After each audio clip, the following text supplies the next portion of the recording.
I'm Angi Cooney, host of Now What, a very different type of Now What episode because I've been speaking today to one of my friends called Steve Green, and I'm actually doing this and recording this post-interview. It does contain some trigger warnings really to do with suicide and to do with cancer. If you feel that you don't want to watch this episode, then I'm just warning you that it does contain some trigger warnings. So without further ado, I would like to introduce Steve Green and his unbelievable Now What moments.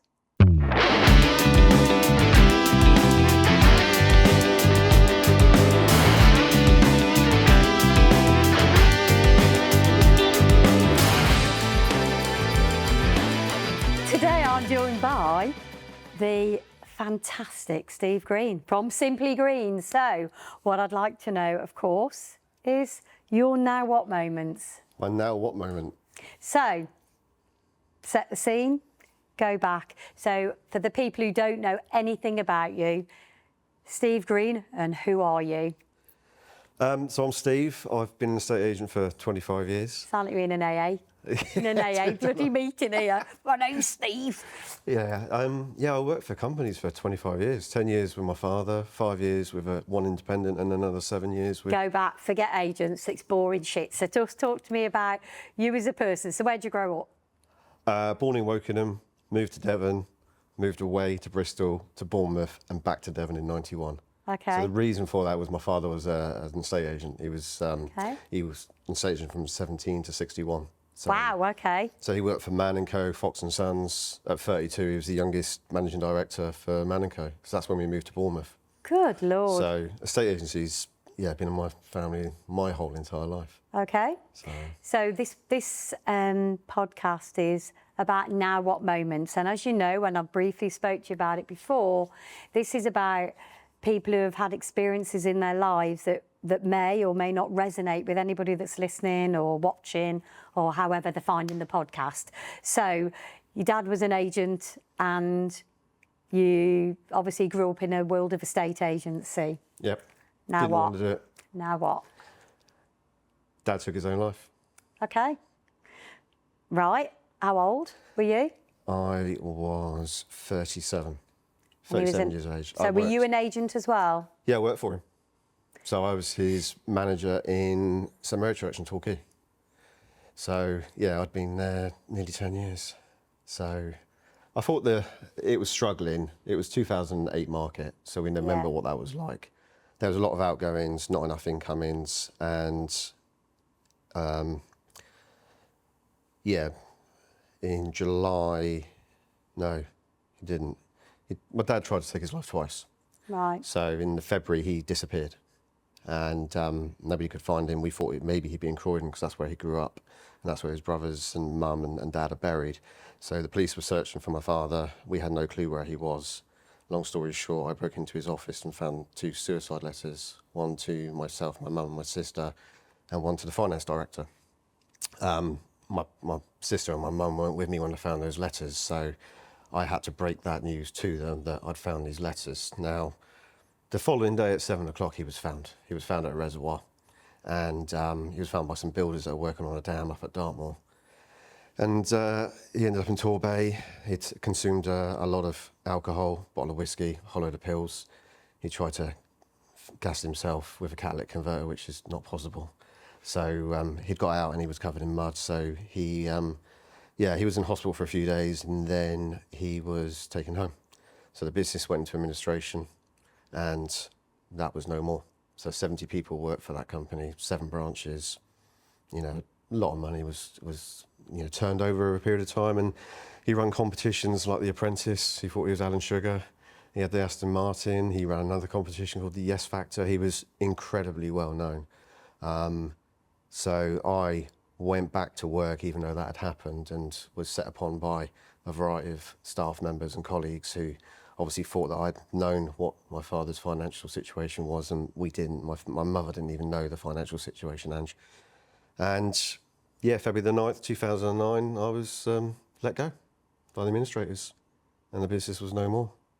So Dad had some leases on some offices. One of them was painting that had a 10-year lease on it. Yeah. So he decided to get a loan and start up another company. My dad, within 2 weeks, was back to how he was, like nothing had happened, and it was never really spoken about.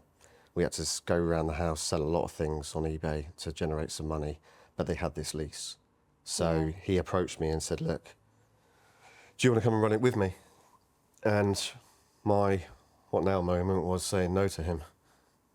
I sat in a pub and said, no, I need to be my own person. Can I ask you, this is massive what we're talking about now, so I need to just explore that a little bit more, if that's okay. Yeah, of course. So you were what age? 37. And is this your... No, I was younger. I was 30. So go back to, so 30 is still young, okay? So up to that moment in time, was Steve Green's life a charmed life? We were incredibly lucky as children. Like, Dad was a workaholic. He was out at 6 a.m. and he was back at 9. He'd have a roast dinner out of the microwave that my mum had made from scratch, but he would have it congealed gravy and a bottle of red wine and a tumbler of neat whiskey every night. Yeah. Every night. So with that hard work came the villa in Florida. We were incredibly lucky to go there Aprils and December, most How old years. was your dad when he set up an agent? When he set up his agency? 91, oh God. So how old were you then? Let's look at 91, I was 12, 13. that. Okay. Yeah. Quite a pivotal.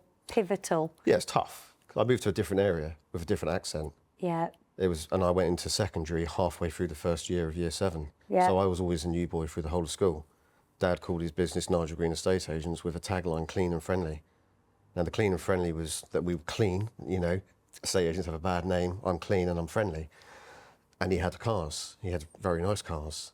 So mine and my sister's life was hard because he was the big I am. And he wanted that, he thrived on that. He thrived on being successful. He put his face on the back of a bus. Some agents would like to see the back of me, here I am. That was my dad. And I hated my dad in business, even though I worked with him. I didn't particularly like him outside of business as a father, if I'm being honest. And the only time he was a father was when we went to go and watch Crystal Palace Football Club and he could switch off, or we were in Florida. He was then dad. But dad didn't know how to be dad. He lost his father at 6. Yeah. He lost his brother 6 months before that in a plane crash. So, you know, he didn't, and I understand why he was like he was, because he didn't have a father figure. Because you don't set out to be that person.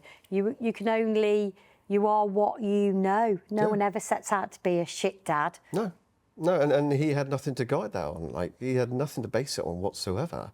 He had a violent stepfather that would throttle him in the middle of the night, you know, in later life. So, you know, he only knew what he knew, and it was probably trial and error along the way. But yeah, all I ever wanted was kick a ball around the field.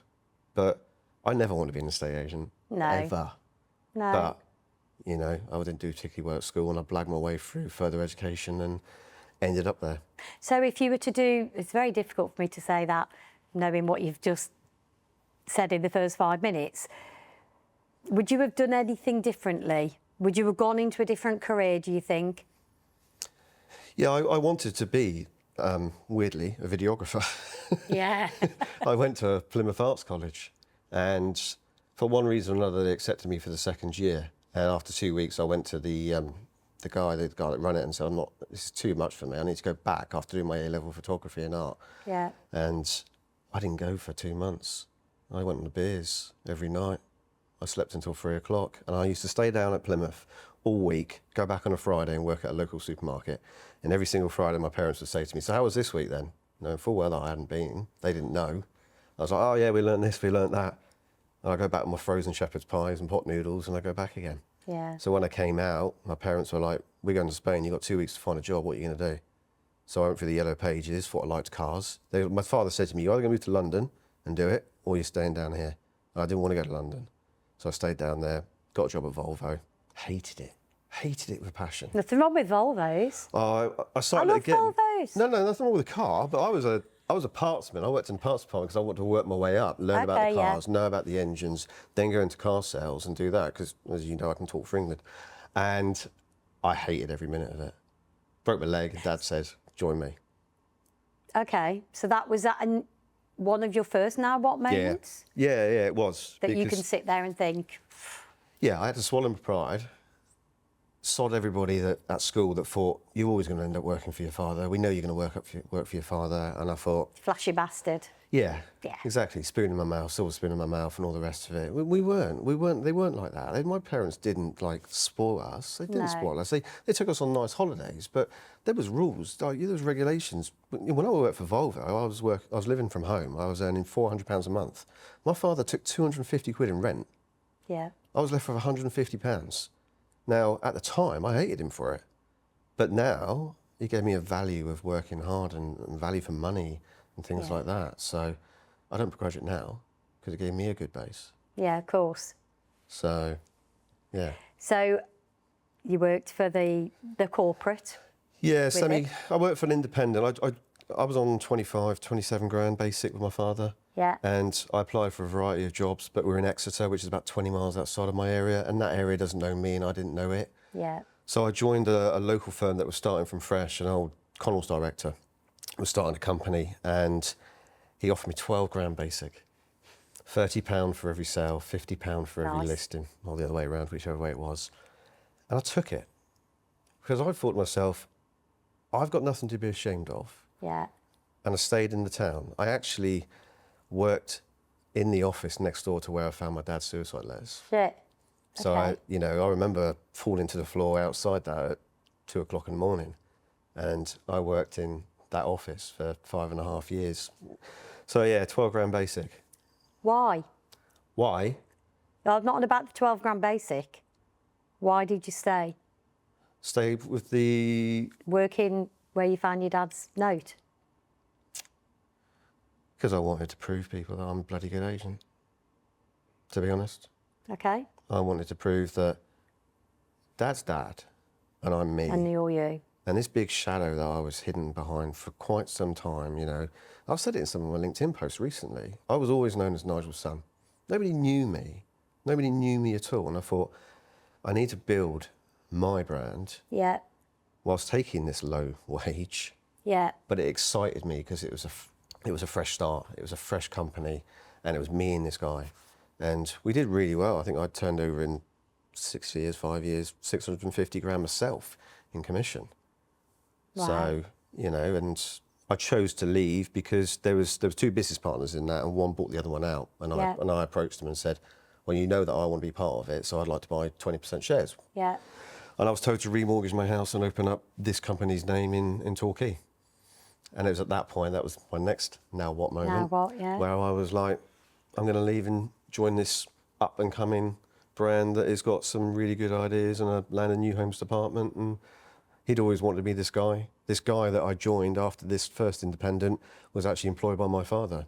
So I'd known this guy since I was 7 years old. Yeah. So... Had you got kids at this point? No, me and Kate were trying for kids. We'd had some bad experiences of trying to get pregnant with miscarriages, etc. So we didn't have children at that time. So that's a massive leap of faith to just do that type of thing anyway, isn't it? Yeah. So I joined the next place, and that went really, really well until my next now what moment. Okay. But yeah. So let's talk about, if I go back to your dad, obviously. Yeah. So he tried twice, so he obviously successful twice, Yeah. the second time. Yeah. So what was the period of time between the first time and the... First time was February 09. The second time was July the 7th, 16. Oh, okay. So Yeah, so he started up this other firm, and he did start the firm then? yeah, he started the firm. I agreed not to join, obviously. In 2013, me and my father had a massive argument, huge row. There was a lot of built up Of course. anger because that happened. He moved on. Me, my sister lost our jobs. My sister went off and did her beauty therapy again. And we were never asked, well, now what? Yeah. For you. Yeah. And we ran around like trying to get money in and all the rest of it. So we had a huge, huge row. And one of the last things I said to my father was, you're dead to me, I'll see you on the other side. And I didn't talk to him for 2 years. Now, the reason why we got back in contact was because I'd had my first daughter, Ava. They were only 2.5 miles away from where I lived and worked. So did you see your mum as well, or did she take your dad's? No, it was pretty much non-existent for 2 years. Yeah. Which was tough. It is. Really tough. And like I say, the only reason I got back in contact was because I wanted them involved in my daughter's life. But we made an agreement. We would never, ever talk about business. I'd never ask how he was doing, and he'd never ask me how I was doing. And that's the reason why we had a relationship. So, yeah. So did they see their granddaughters? Yeah, they did. They did. Probably not as much as I'd like them to have done, but, you know, it's one of those. Okay. And then I had my second daughter. So you got 2 girls. 2 girls. Names? Ava and Millie. Okay. 15 and 12. Wow, good ages. Full of sass. Of course. It's like being married 3 times, Angie. Yeah, I know. Have you got a dog? Yeah. Is it a girl? Oh no, you got a boy. He's a boy, and he likes that. He's grown fond or more fond of me, definitely, than he is the girls. I've got a husband with 2 daughters. He said it's like three wives and a dog, and she's girl, and he's got no hope. But they're so hard. Okay, so let's take you back to, obviously, inevitably, your dad did what your dad did. Yeah. It seems a really crass way of saying it, but Why? How? no, I don't need to know how and why, unless you want to say, really. It's up to you. I don't mind. Well, for anybody out there, Steve, as you know, who may be going through, thinking about it, who may have even gone through it, Yeah. let's talk about it then. So July the 7th, I was doing the morning meeting, and my phone rang. And I always had a rule that whatever I was doing, if my family were ringing me on my mobile, I'd take it. Yeah. I'm the same now. And my mum was ringing me, so I answered it. It wasn't my mum, it was the police. So I broke away, went to sort of this back hallway within the office, and I was like, what's happened to my mum? What's happened to mum? And they're like, it's not your mum, it's your father. Unfortunately, he's passed away. You know, can you get to Paynton? So one of the Lettings girls, Tara, that I'd known years, she'd worked with me at my father's place, so I'd known her years. She's like, I'll take you down there. So we drove the 8-9 miles down to the office, and my mum was there talking to the police. Shop was all shut up, obviously, and Dad was at the back. Dad was at the back. So he'd left for work. He'd shouted upstairs to Mum, "I'll see you later, love." And he went to the office early. Now, my mum worked with my dad. She did all the photography and everything. So she went to the office, couldn't get in the back door where they parked, and couldn't get in the front door. And he put both keys in both doors. My mum's really slight. She's barely a size 8. She's a skinny little thing. Forced to be reckoned with. Yeah. You know, and they have one of those old doors. We have the reinforced, like, obscure glazed with the wiring in between, all the little squares. Yeah. And bless her, she managed to break through that. And she got in there, and Dad hung himself on a dog lid. Yeah. And your mum found him? Okay. Yeah. So we got Dad out, we got Mum out. My sister didn't know at this time. You had to take your dad down? No, the police had done Police that. I never Lord. saw my father until I went to Torbay Hospital to Okay. identify him. But yeah, I got Mum out and I got her back to my house, and I just remember the phone call to my sister. She just wailed, absolutely wailed. So the mad thing in this is that I left then with my wife, Katie.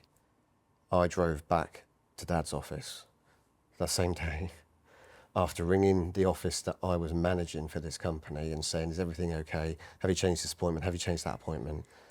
And I sat in my dad's office and I broke into his filing cabinet and I found check after check after check that had been filled out, dated, but not signed. And I found red letters from Rightmove. I found stuff from landlords that they hadn't had whatever. And I sat there for about 2 hours ringing Rightmove and cancelling contracts. And I was talking to these landlords, and they'd answer the phone, and I'd go, "Hello," and they'd go, "Hello, Nigel," because I sound just like my dad. Yeah. And I was like, "It's actually Steve. I'm nothing to do with Target Property Services, but this has happened." And give Rightmove their due. They forfeited everything, and there was no problems at all. So, yeah, I stayed there for a couple of hours because that was my coping mechanism. Did you find, can you take yourself back to that? So do you think that was is this something that you had to do, cathartic-wise? to try and clear the slate? Yeah, and I think being a son, as hard as what Dad was sometimes on me, probably hard, and I'm sure my sister wouldn't take offence to me saying this, he was hard on me. But I think fathers of that generation are Yeah, hard they on are. their sons. And I think if I had a son, I don't think I would have been any different. I think God gave me daughters for the same Yeah. reason. I think God's paid me With back my for a good daughter. single life having 2 daughters. Yeah, with my husband, because, you know, it's the same sort of character. Yeah, I think I went into this kind of mode of, I need to protect my mum and my sister. I need to protect my dad's name. This is going to get out. Of course, of You course. know, the journalists were an absolute nightmare. I lost it. But then that's what I was saying, though, that do you think going back to that moment, you've got to try and deal with it cathartic, to deal with it for your dad? Yeah. Like 24 hours later, I was back in my own company I worked for, where I was employed, going out on valuations, because that was my way of dealing with it. My grief didn't come out until about 18 months later, and it hit me like a sledgehammer. Well, really, really yeah. bad. Really bad. To the point that I could understand why he did what he did. Oh, And that's scary. oh, that's a biggie. No, now what moment? That's big. Yeah, it is. I was in a bad way. To get to that, and then what dragged you back? Because something within you, Steve, stopped that, and you went back. The damage that did to me, to my sister, Mum, my nephew. You know, my nephew doesn't know the real reason why he died. My sister chose not to tell him. My kids only recently know. But my nephew, my dad was his hero. They played, you know, whatever, his Xbox, PlayStation together and all the rest of it. And I saw the damage it was doing to me. And as strong as what I might seem sometimes on the world of social media and I'm this and I'm that, it still damaged me now. You're a son. Yeah. So it doesn't matter. It doesn't matter. All of that is just fluff, isn't it? Yeah. It's about you. It's the core of you. But it stopped me because of the that's what- damage it would do to my kids. You know, it would crucify them. They would never be the same. And that's not fair to do that to them when they're 10 and 7, you know, at the time. Not in a million years. But I met a few people, like my wife, Katie, got me involved in this grievance support system. And I was like, yeah, all right, I'll give it a go. And we did about 8 sessions, every hour, every Tuesday night. She'd go to netball, leave us to it in my living room. And it got to like session 5. And I just turned to him and I said, ask a question. And he said, yeah. I said, have you ever dealt with anyone that's gone through suicide? And he said, no.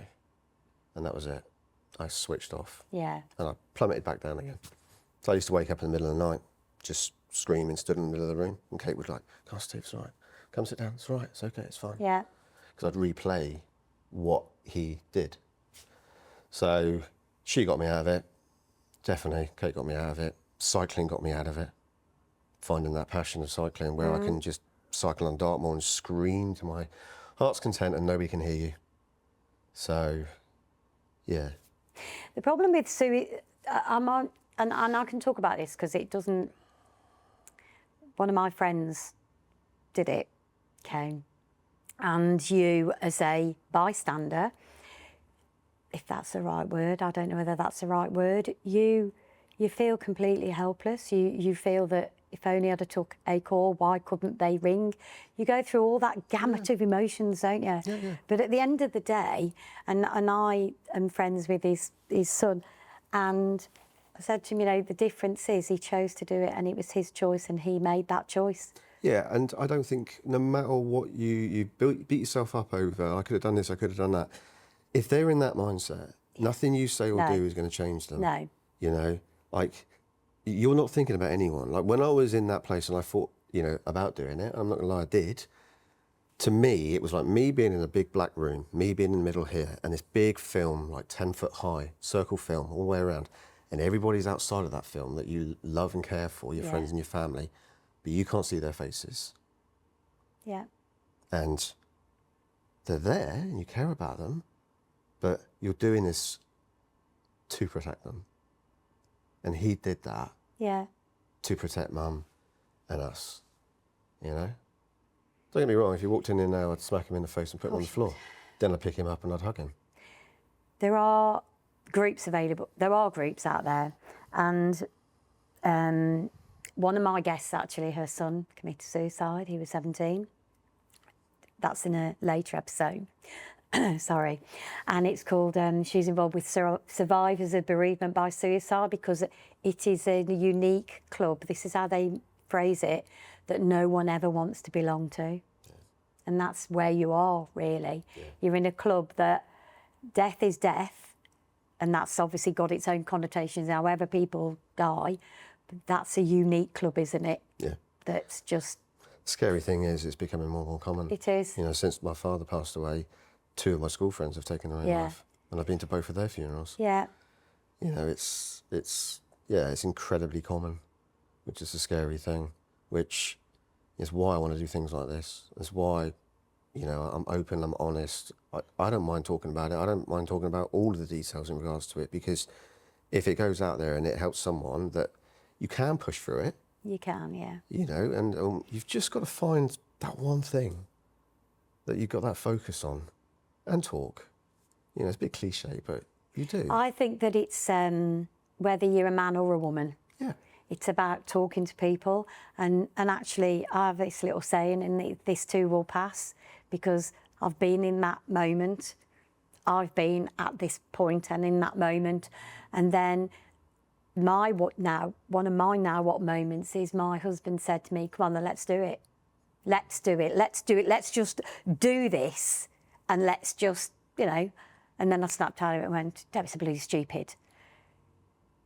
But it was a cry. It was that cry for help, and because you don't know what else to do in whatever circumstance, and people don't, when they're in it, you don't think about other people. But if you've got the foresight, as you did, as I did, and you then start thinking about the people that are left. It's all about the consequences. Because you change the course of people's lives. Yeah, you do. Yeah, you completely change how they are. You change their personality. Yeah. You change how they deal with trauma. Yeah. You know, that's what scares me about some of the generation now. Like, how are they going to deal with some serious trauma? Yeah. You know? So, yeah. So, phew. So that is a huge now what moment. Yeah. So then what? Then what? Then what happened? I just continued working where I was. Yeah. Doing well with a really, really good team. And then COVID came along. So yeah, COVID came along, furloughed. I think I left behind about 150 grand pipeline, something like that.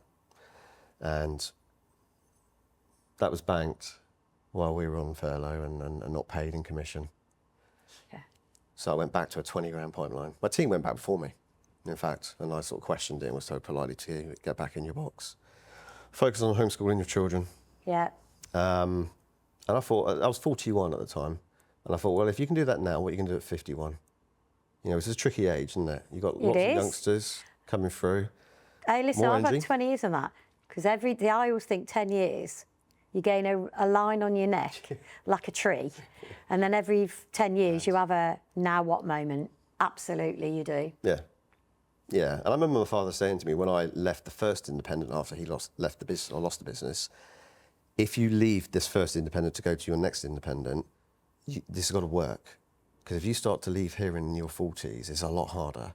So this, you know, make the right decision. Mm. I joined them, and we, you know, it was a great business. It was a really great business. But I think during COVID, for a lot of people, you had that time to think, evaluate, where am I going? Is this where I want to be? Am I treated in the right way? You know, and I think that every business had the opportunity to get the buy-in of every single person that worked for them during that time. And how they would have been treated in that time, you could have kept them or lost them. And my really good friend Paul took me for an Indian, and he said, that place is going to kill you if you allow it. And he's not an estate agent, he's a marine engineer by trade. Right, okay. And we cycled together. He's just there for everybody. He's a really, really good guy. And he took me for this Indian and he said, I want to invest in you and I'm going to give you the money to start your own business. Now, it was the last thing I ever wanted to do was to run my own business for, again, the same reasons why I was a kid. Scared as well. You know, I was scared of going the same way as my father. Absolutely. I saw what it did to me. I could see what it could do to my children and my wife. Yeah. And am I just going to live exactly the same life as my father? And how does that end? Yeah. You know, there's a lot of things, a lot of emotional things that were in my mind, but I thought to myself, you know what, you're right. It is going to kill me if I stay there because none of this is appreciated. You're just a piece of meat. The directorship's never going to come. The carrot's always going to be dragged along. The 10% increase is always going to be there every single year. And at the end of the day, you're the last to go back of your team and you're the manager. Yeah. So what you really thought about? So he wanted to give me all the money. No investment from me. And I said, no, this only works if we go in 50-50. Yeah. So during that time when I was not working, I was on furlough, I planned the whole thing. Went back. So I went back in the August, I think it was. And then... You were quite late then, during the furlough world. Yeah. I was like the last to go back. Well, my team were ringing me up going, Steve, we've had this phone call from the MD and they want us back. Like, do you know about this? No. Hang on, I'll make a phone call. And those are the words that were used. So, yeah, I went back in the August. My number two, who I'd known years, she worked with me at Dad. She came to me within a week of us being back and she said, I think we're going to leave. And I went, you need to come and have a coffee with me. Yeah. Okay, I've got a plan. Just come around tonight and have a coffee. So I told her what my plan was. Okay, I'll stay. I'll stay until you're ready. And, yeah, I had my notes in the end of February, I think it was, in 2021. 2021. 2021. So, yeah, got it all planned. And I was good friends with the funeral director, Nick Parker. And he had a room above his funeral directors. And he said, because I talked to him about it, and he's like, take the room. It was 20 by 12. Yeah. We had a mobile phone that we used to get vouchers. They say to me, the girls, we need some more credit, Steve. We chucked the phone around the office. Phone's ringing, they want a valuation, they want a viewing, blah, blah, blah. This is how we did it. Everything was on shoestring, no right move, just Supla. And on the first day we opened, it was incredibly scary. Yeah. Really scary. No applicants, no nothing. How do we get this phone to ring? Do you mean like a self-employed agent? Yeah, pretty much. Okay. Exactly. Yeah. So we've done like teaser campaigns, like, you know, you thought we were gone, and you know, you wouldn't put the brand in there, and then people start to ring me and go, you're starting up on your own, aren't you? But I will say, your marketing, and that's how I, just changing it back to a estate agency, that's how I started to notice you, from your marketing, which then all those years of being doing your design thing actually weren't wasted, were they? And I love it. Like, I know you love it, you can tell. We've never, ever outsourced anything. You know, I looked at Digital Sparks thing the other day as well, and I'm like, I actually quite enjoy doing this, you know? And the greatest respect to all the marketing firms out there, it was all trial and error. Yeah. You know, that teaser campaign worked amazing. That phone rang on day one. So how many people worked with you then? So me and Lucy worked on day one. Was Lucy your person that came with you? She was the person that came with me, yeah. And I trust her with my life, and she's the best estate agent I've ever worked with. Yeah. Absolutely brilliant. Just workaholic, too much of a workaholic. Yeah. And we got approached by two mums from her school where her kids went. Do you want to put the house on? That was on day one. Wow. So I shot out, listed them. Luce sold those within 24 hours. So that was 2 sales under our belt. They came in the June. Amazing, isn't it? Completion in June from an April listing. Wow. Those were the good days. So yeah, and it just took off. I employed Vicky, who had been with me at my previous agency. She wanted to leave. I said, come with me. She went, can you afford me? Like, I don't want to put you in financial problems, Steve. That's 3 of you, including you, Steve, within 6 weeks of opening. Yeah. And within 9 months, we moved to the high street. Because people were trying to find us. Yeah. There was no branding outside. It was supposed to be a hybrid agency, Angie. Yeah. It was never supposed to be. It was supposed to be like an EXP or whatever, Remax, you know, the rest of them. It was never, ever going to be on the high street. But actually, they all end up, because you need presence. I've said this to people, you know, with the online sort of side of it. If you're well known in your area and you've worked for a firm where you're used to taking on 15 to 25 houses, that never leaves you. Yeah. And you will take on that because everyone wants to use you because they trust you and know you. Yeah. But then you can't manage that. So then you need someone else. Then you need someone to do the viewings. Then you've got someone to do the sales chasing. And before you know it, you will have a high street agent. You're a high street agent. You know, so like I'm all pro high street agencies. Everyone has their place. Yeah, of course they do. Of course they and do. everybody's no one size fits all. No. It's just that I'm in your camp, so. Yeah. Okay. So then, a year ago, we had what I consider a big, not even a now what, it's a fucking now what moment. Yeah. So, you're okay to talk about that? This is more emotional than I know it my is. dad. I know. So, do you want me to start this bit off? Yeah, please. So obviously Katie supported you, and she had the diagnosis of stage 4 cancer, Yeah, which is where we are now. yeah. Yeah, so Kate had had a cough since May last year. Yep. She'd been to the local doctor's surgery and they told her you'd have a 100-day cough. My wife's never smoked, plays netball twice a week at least, eats healthy, doesn't drink, or has the occasional rosé once a month. It was never a 100-day cough. And they told her, well, you're not a smoker, you're young, you're not coughing up blood, are you? She repeatedly went back and back and back. And then we went to Scotland in July. In the July, we went to August. And she was bad. She was really, really bad. My auntie and uncle live in Creeth, and my cousin Iona had a static caravan that we stayed in. And I think we'd stayed there about 3 or 4 days, and she couldn't get off the couch. She was coughing so much. She was in pain throughout her whole body. She wasn't right. I said, look, I'll drive through the night. We'll go home. She said, no, it's fine. We're going home tomorrow anyway. So we drove down to Kendal, and then Kendal back down towards Torquay. And we got her in for a CT scan. And that was, what was that? That was end of August.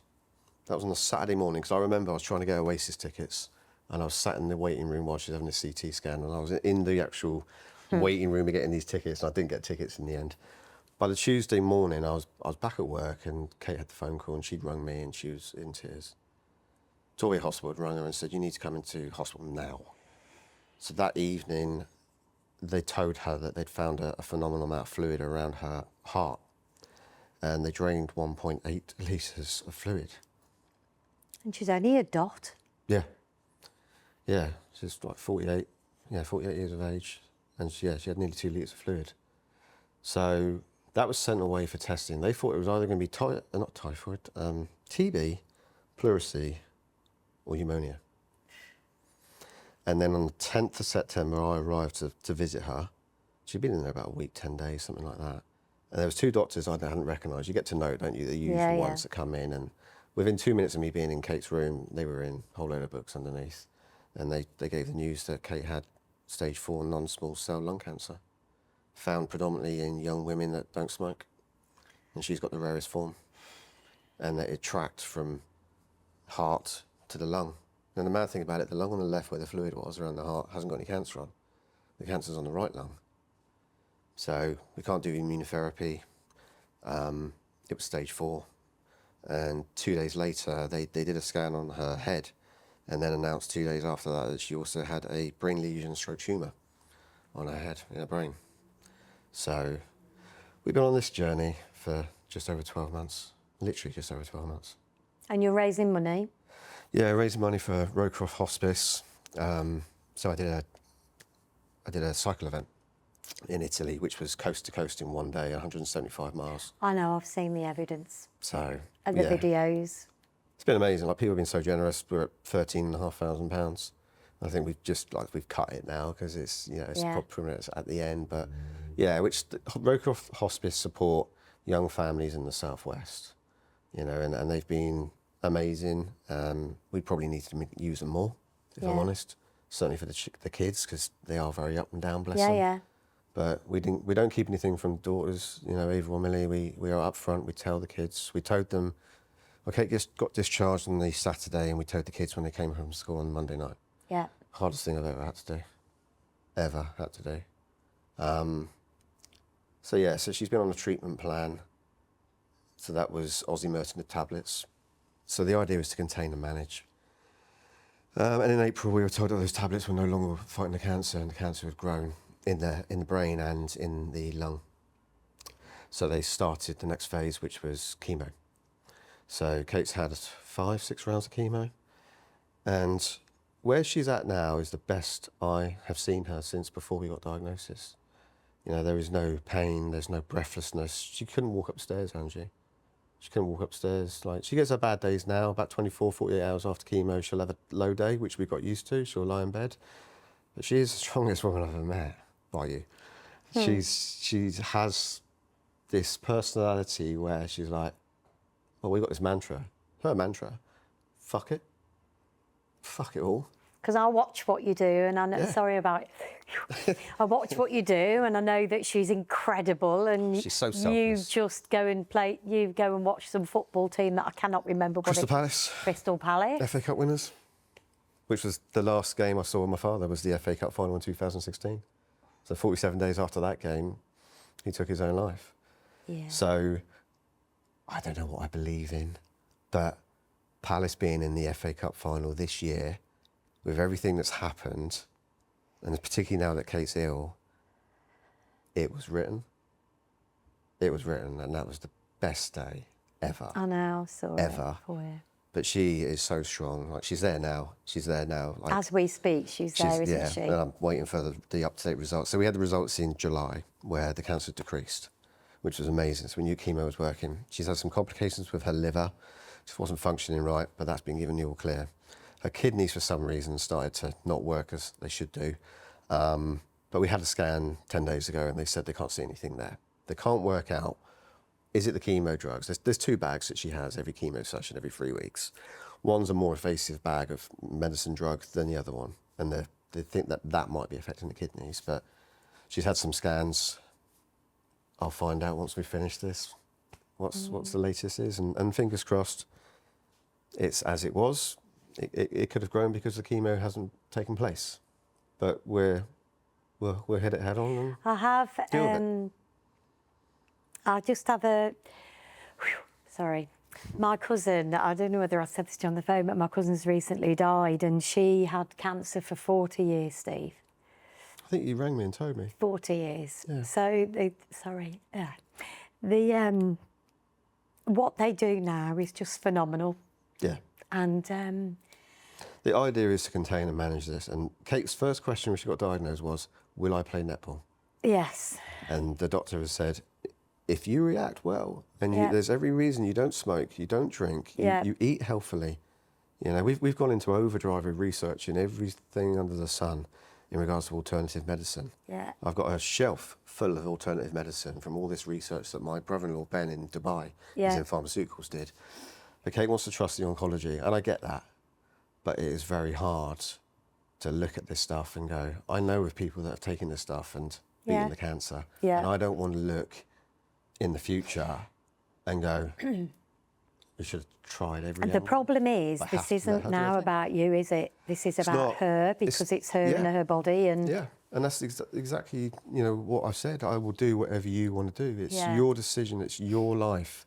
We'll support you. If you want to try trials or anything like that, then fuck it, we'll do it. yeah, Whatever it takes. You want to go to America, whatever. But ultimately, it's about supporting her, and she's still supporting everybody else. Still supporting me. I'm the one that bricks it. Yeah. I'm scared stiff. yeah, She's the one that this morning goes, have a fantastic podcast, go and do it. You've got to do this. It's important. It's all part of the journey, Steve. What's the worst that's going to happen while I'm in there and you're in London? We'll hit it head on. yeah. So, The reason why I really needed you to come on this podcast is there are people out there who are waiting for results, that have got that cough, that have got that lump, get it checked. and the need to just, Don't be fobbed off. Don't be fobbed off like we were fobbed off. Whatever it is, small cough, large cough, lump, thinking it will go away, or being fobbed off by the general practitioners or the girls on reception that think they're the little Hitlers. I tell you now, the amount of times I wanted to walk in there and scream to my top of my voice, you let us down, and we're not the only family. So whatever it takes, just get seen. and there's nothing else I can say to that. So, Steve Green, what a podcast. And all I'm going to say is, keep going. Thank you. Thanks for your time.